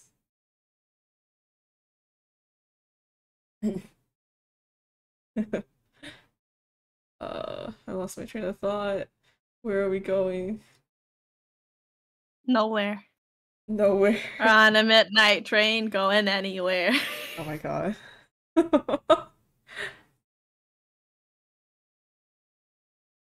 Just a city boy. Or was it a city girl? Fuck. City girl. Born and raised in South Detroit.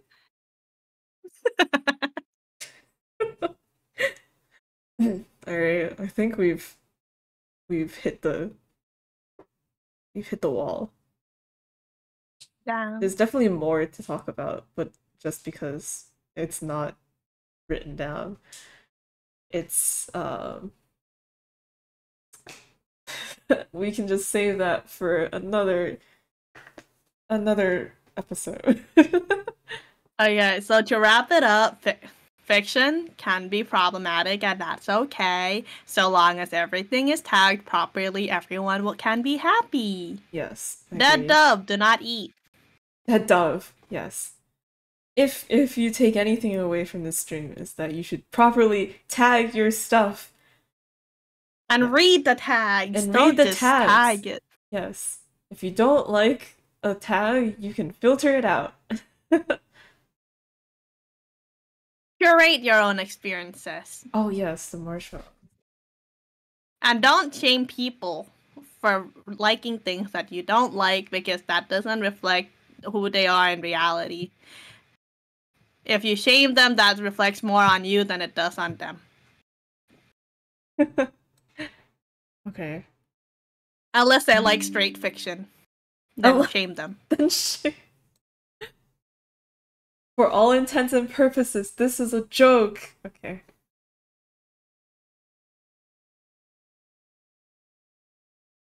Marshmallows. We're reading marshmallows. You guys actually use the marshmallows?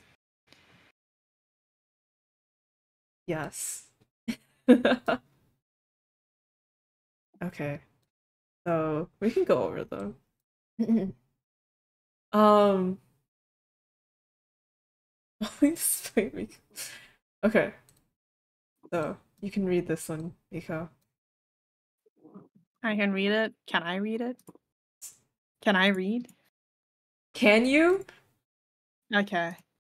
Can we expect any guest appearances from her from other distinguished dumbasses? Also, would you ever consider allowing a non-dumbass to participate if they happen to be knowledgeable about a particular subject? Good question. This is not my show, actually. Um, Unfortunately, I hold the responsibility. Uh, yes, I've been asking Zay and Nick if they can come in anytime they want. They are just busy. Nick is always busy around this time and is only free to talk like later in the Later. day. Yeah. So, unfortunately, this podcast happens a little bit too early for Nick to come on and talk, which is why Nick will sometimes show up in a chat instead. Um, Zay is busy and Zay's sleep schedule is wrecked, so I'm not quite sure when they can come over and talk, but the option is always there for them to come in. As for other people joining to participate, I think we'd look into that like later on after we've done like a good number of episodes. I think like as of right now, we'll just keep it small because first of all, there's barely any format to these podcasts. It's really just like I went to Miko and I was like, we should have like a weekly something, and then this happened. Um, yeah, because we yell about uh a lot of these sorts of topics when we're just talking together, and so I was like, well, I mean, it might be cool to make just like a podcast of something, a podcast where we can just like freely talk about it. Um, and it'd be cool to have some sort of consistency with our streaming. So yeah. But I don't think we are able to handle another non-dumbass coming in because we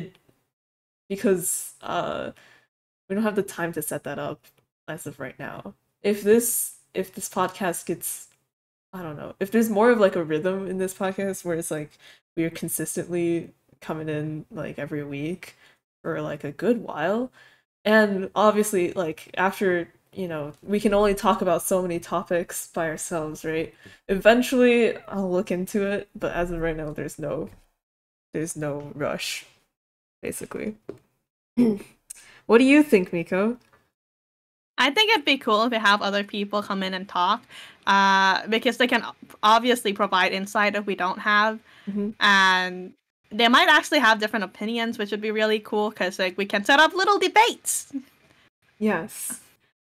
But that's also like only if everyone is willing to talk calmly and intellectually, and then be okay to agree to disagree. Because if we bring on someone that doesn't agree to disagree, that's just gonna be a shit show. Yeah, like you've seen those clips of podcasts where like guests are just arguing, and it's like the dumbest stuff ever. Like I really don't want that to happen.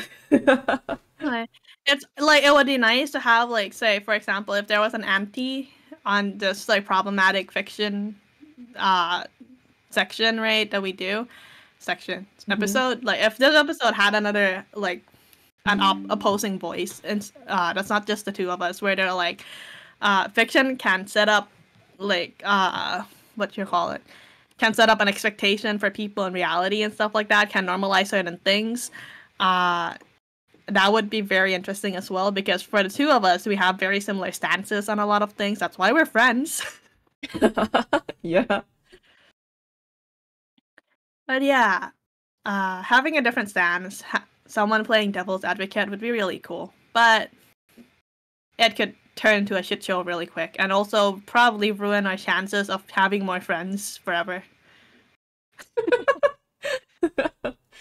Yeah, that sounds about right. Yeah. Also, I think I don't know. I don't know if this is a problem you have, Miko, but at least for me, um, I'm not good at.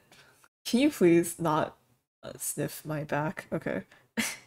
At least for me, I'm not very good at handling or like moderating a conversation. Uh, Even though I'm trying to stream and stuff, I'm just it's just not a skill that I have built into me because I'm a very reserved and quiet person, so I can probably keep like things in line where it's like if someone is getting a little riled up, I can probably tell them, "Hey, you gotta tone things down a little. You know, we're on air. If we want to fight, you gotta go fight afterwards." hey, meet me at Denny's at 3 a.m. Okay. Yeah, stuff like that. But like, um, but I'm not the best at keeping myself on track with a topic because I like to run my mouth. Yeah. Which leads us into the other question. Um, do you have a list of potential future topics, or is it pretty much figured out on the fly? So, like problematic fiction being design mid Megaverse, for example. So, you're right. Oh my god, someone actually watched our Omega Burst stream. But yeah, you're correct. It is just figured out on the fly. Literally zero preparation at all. I draw the thumbnail for these the hour before it happens, you know what I mean? So it's it's pretty yeah. It's pretty um spontaneous. I think like kind of figuring out what topic to tackle next in the episode that comes before is a cool format and we should do that after this. Uh but I don't know. What do you think, Miko? I think that's cool because like if someone wants to chime in chat, right? If someone was watching, they can also chime in a possible future topic for us. Yeah, exactly. So we can take suggestions from chat and something that they want us to talk about, or something that we want to talk about as well. I feel like I'm in an interview. Why am I talking in this like tone?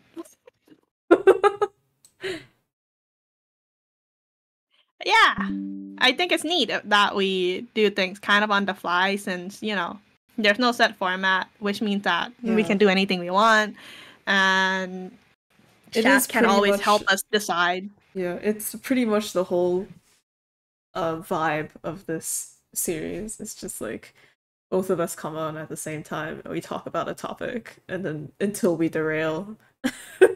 And then we find another topic to talk about and it continues like that into an endless cycle. Content.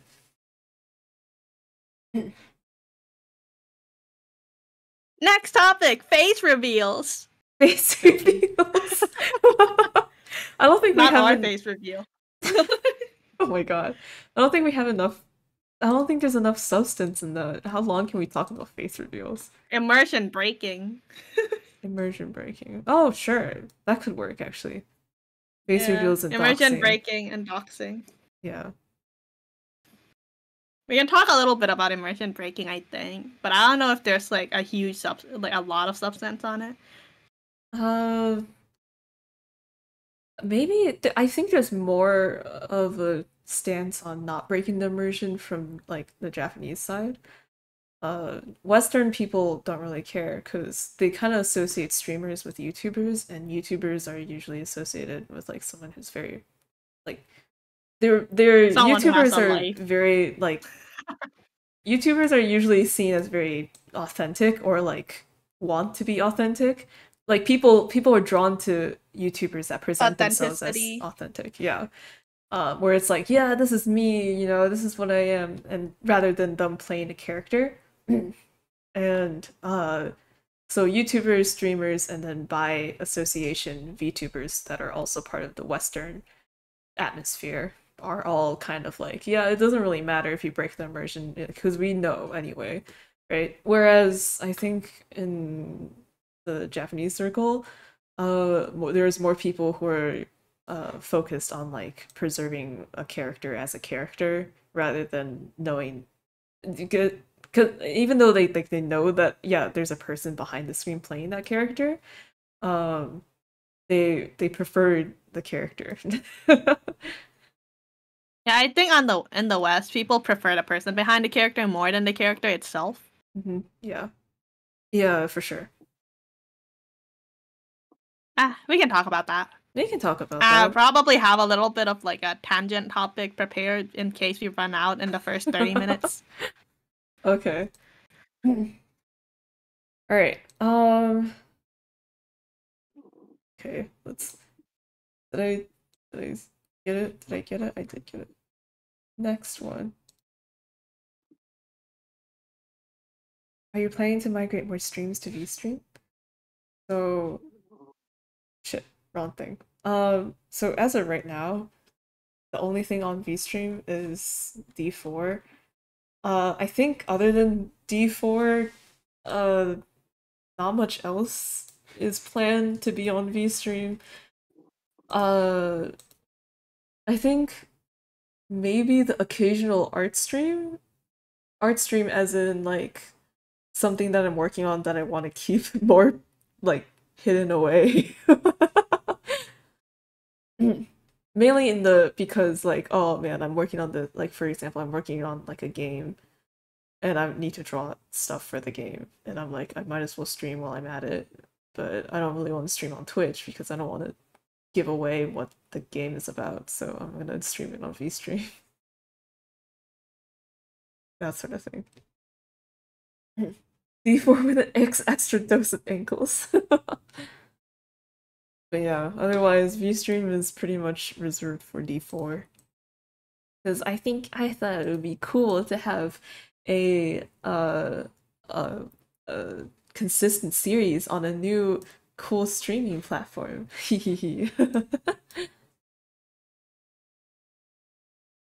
Yeah. Any thoughts, Miko? Even though this No, doesn't head really. empty. Yeah. This is kind of out of your zone. Oh yeah, Miko, are you ever gonna make a VStream account? Oh yeah, I don't have a VStream account. Yeah, are you ever gonna do that?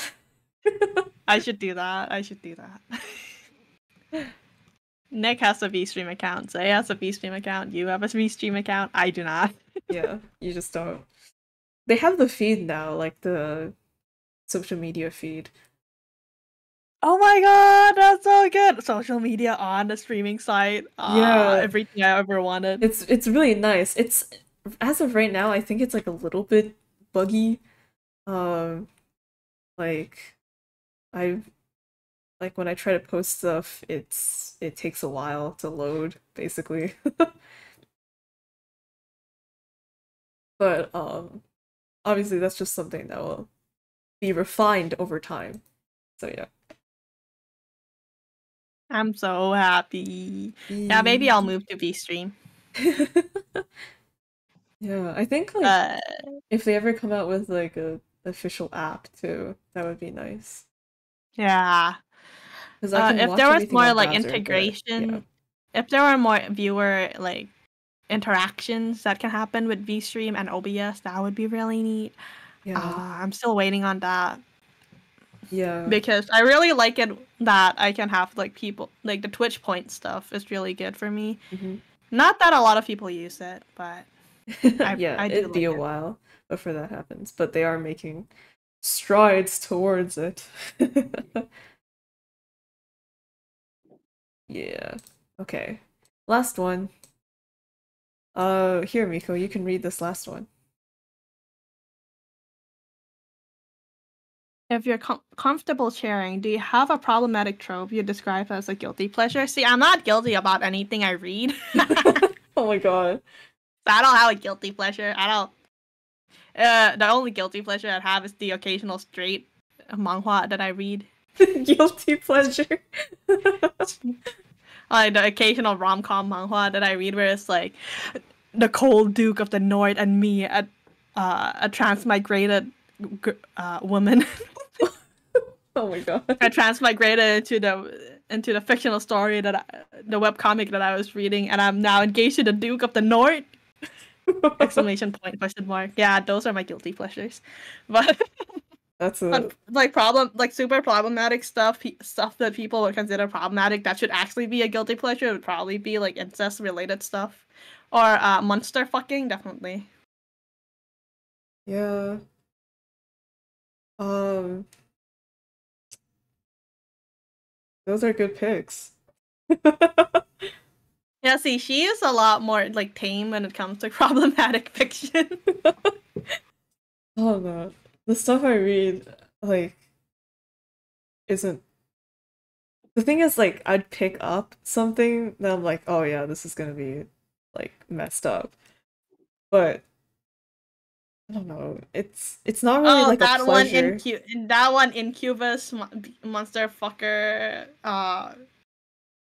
What was it, BL? Oh yes, the monster that one. Yeah. Okay, but that one Yeah, was so good. That one actual guilty pleasure. That one actually. The monster fucker one. Yeah, sure. Yeah, that's a guilty pleasure, sure. But specifically that story, I don't think I've seen. I see. The thing is, I've never looked into the monster fucker tag other than that one story. Goblin Cave, Goblin actual guilty Cave. pleasure. That's Goblin you. Cave 1, That's 2, all and you, 3. man. Goblin Cave 1, 2, and 3 actually very good. I prefer Goblin Cave 1 and 2. I do not care for 3. 3 is the most normal one though. Are you okay? You can't name it Goblin Cave and then have it be normal afterwards. He got saved. Yeah, I don't remember much from Goblin Cave.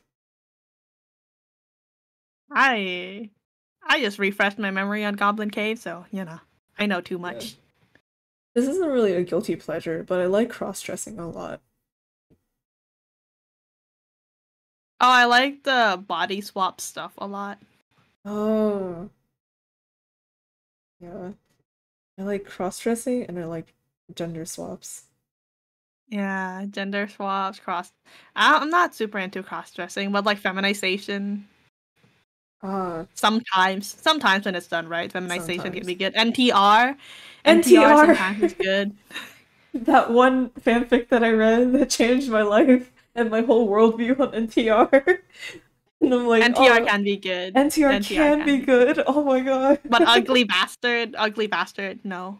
Oh, that mob character. Ew. No. Hot mob character. Yeah, hot Better. mob character can't get it.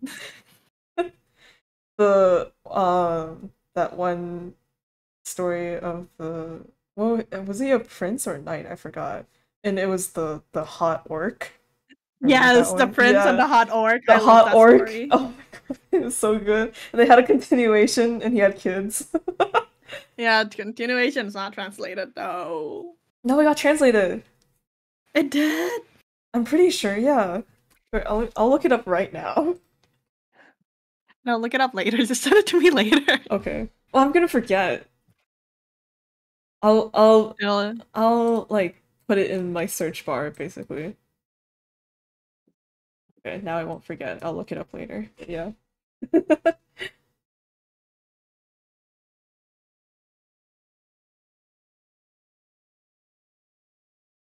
But I don't know. The things that we just named, are these even problematic? A monster fucking is. NTR is. Oh, I guess.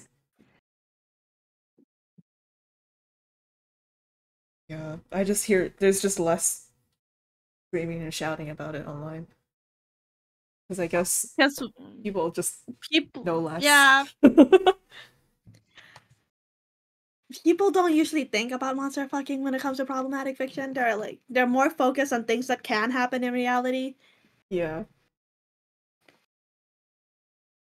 Yeah. Also, maybe they just don't know about its existence. Oh wait, this like this. Don't say this out loud. Okay. Actual guilty pleasure that like I read very occasionally. You're gonna send it in the chat? Does that count as monster fucking? Yeah, that counts as monster fucking Yeah. because, like, you know, Cloud Meadow is all I'm saying. Harkness test is really Dude, well, the nah, Harkness because test is like what like you don't need the justifies monster hardness fucking. test. Yeah, you don't need it. We talked about all the other things that the Harkness test is trying to like avoid when it comes to monster fucking, but you know, if you're gonna say like all the other problematic stuff is okay, then the Harkness test is not needed. I don't know. Maybe the verbal communication is better if you're trying to build a romance, but if it's just porn, doesn't matter. Yeah. Like tentacle porn? Nah, you don't need the hardness test. Yeah. But like, yeah, tentacles don't even have like a conscious, do they? Oh, there's actually one though, where it's like a tentacle is conscious and it's like, I'm using your body just to incubate eggs. I'm so sorry. Oh. I don't remember what it's called though, but that one is kind of cute, really funny. I remember reading a DJ that was like that. That was like after all the tentacle stuff was over, they're like, "Thank you, it's for birthing my children. We are forever in your debt."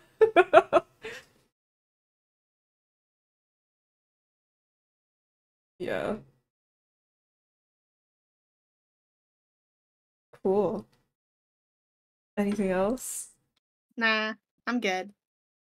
Oh, right. I forgot. I forgot to write this down.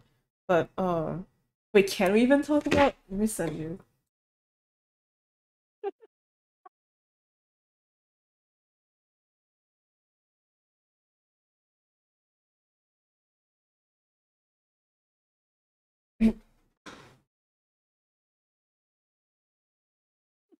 Yeah, of course, they're very problematic, but I love their shit. Because they don't actually romanticize anything that they write. Yeah. And the things that they write are okay. So we're talking about Harada, a very famous doujinshi mangaka No, not named just Harada. doujinshi, but original They works write too. actual published stuff now, but like they Yeah. used to be just a doujinshi person. A Hmm. mangaka called Harada, and they write like their words can be very problematic and it's super toxic. Yeah.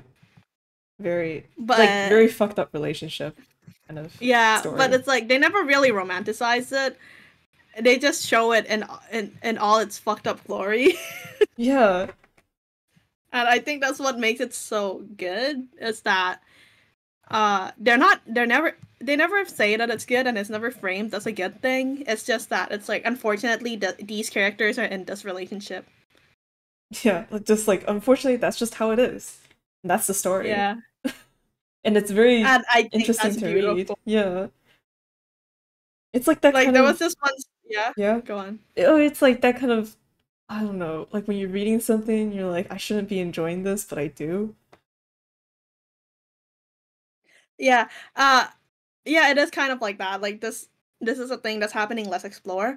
Like there was this story about a guy um who got hit like kind of I think he got hit by a car when he was younger because like his friend they were they were playing and then his friend accidentally pushed him onto the road and so he made it his entire and so the friend because he feels bad about like doing that when they were children has always taken care of him because he's like his leg is never the same as it was before, like he goes around limping, but then it was revealed near the end that he can actually walk just fine, he doesn't limp from place to place, and that like the friend that seemed controlling and like overly paranoid about where he was, he made him that way because he always expressed how like, oh yeah, it is your fault that I am like this, but that's okay, I forgive you kind of situation. So he like Yeah. guilt trips him the entire time they were growing up. So like the real manipulator is the guy whose leg is hurt. It's that Yeah. kind of story. It's Yeah. really good. Or like there's that like a guy. No, I'm not gonna talk about this one. This one's kind of out there.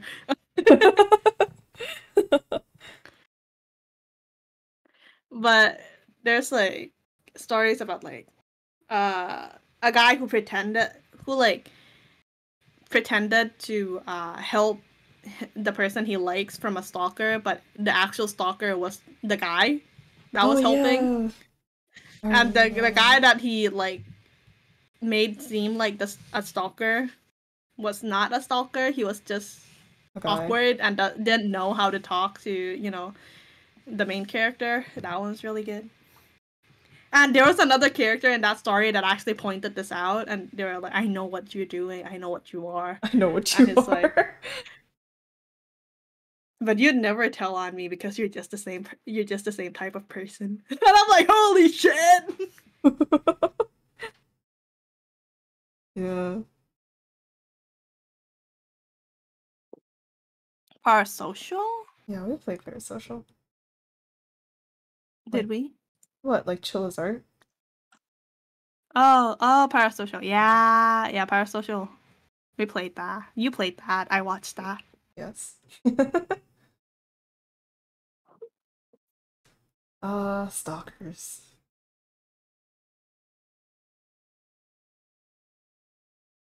Yeah, but Harada's story doesn't tend to have like in quotations, like a super happy ending. It's just an ending.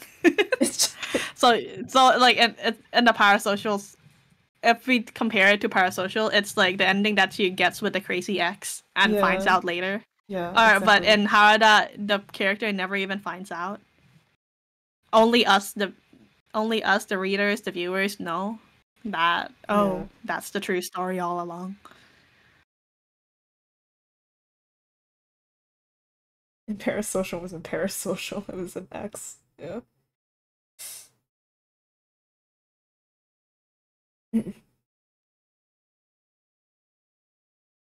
Ugh. Anything else? Okay, I think we're good for tonight. I think, yeah. We did not derail that much, actually. Somewhat, We but derailed a not little too bit. bad. Yeah. The most supportive mother anyone could ask for real. Huh? Parasocial? Yeah, the mom What the is mom was so just. supportive. She helped her son commit a crime. Oh, that I thought you were talking about like main character, like our player's mom. And I was like, what? Player's mom didn't do anything. Okay. Yeah. So next week, what are you talking about? Next week is VTuber immersion. YouTuber. We can talk about parasocial stuff too. Whoa! Oh! VTuber immersion. What should the title be? Just like VTubers and immersion? VTubers immersion and parasocial activity. That's too long. We gotta shorten it down a bit. Like look at the VIP. board. I can only fit like The problematic fiction. VIP. VTubers immersion parasocial. VIP. That's not but that's not that you can't use that acronym. VTuber immersion. VTubers. Yeah. Yeah. I guess like yeah, Or immersion just into VTubers. VTubers. Just VTubers is too broad. It's like Okay. problematic fiction was kind of broad. Just VTubers is too much, but like VTuber immersion I think might work. Yeah, we use uh like terms that aren't popular so people can't find us. Yeah. Yeah, that's why I didn't name this episode pro shipping. Dude, should have. You should have. No. Remember, kids, pro shipping's okay. Remember kids. Yeah. All Just right. tag your shit.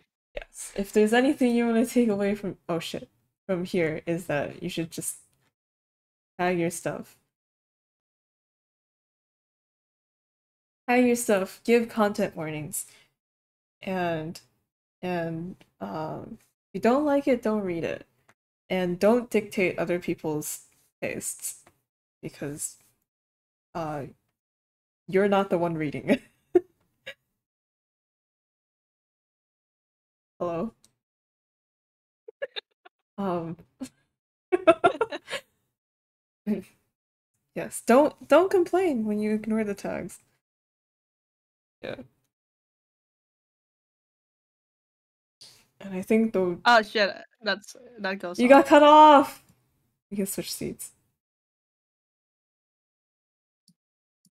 Unless you can't. I think it'll cut me off. Yeah, it does. Yeah.